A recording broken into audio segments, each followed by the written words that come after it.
तो आज हम लोग महात्मा बुद्ध के जीवन के प्रारंभिक जीवन के बारे में जानेंगे।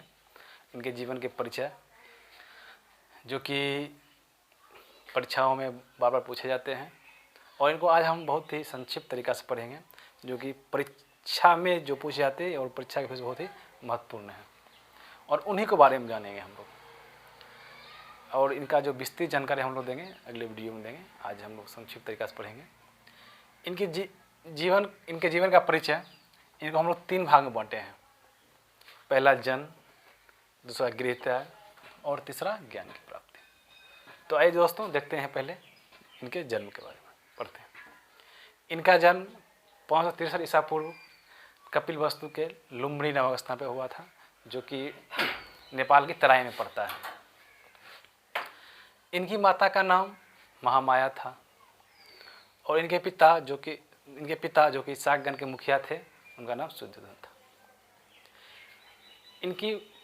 इनके जन्म के 7वें दिन इनकी माता की मृत्यु हो गई और इनका लालन पालन इनकी सौतेली माँ प्रजापति गौतमी किया।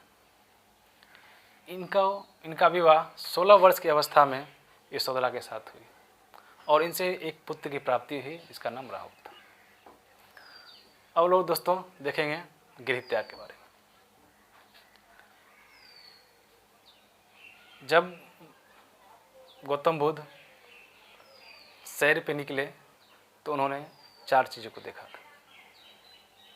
एक बूढ़ा व्यक्ति, एक बीमार व्यक्ति, एक सन्यासी और एक शव, जिसके पश्चात वो सांसारिक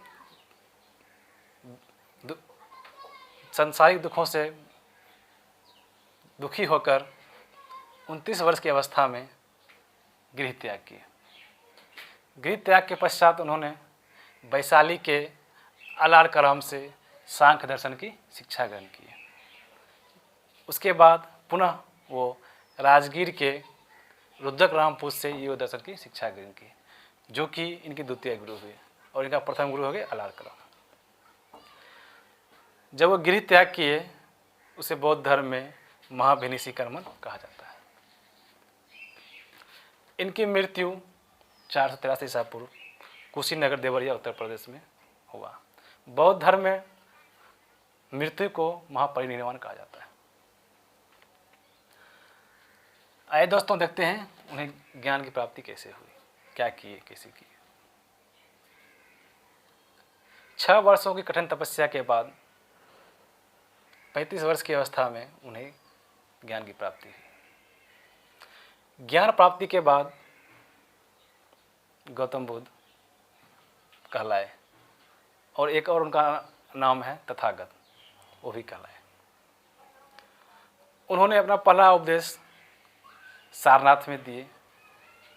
सारनाथ जो कि उत्तर प्रदेश में पड़ता है, और उनका प्रथम उपदेश धर्मचक्र प्रवर्तन कहलाया।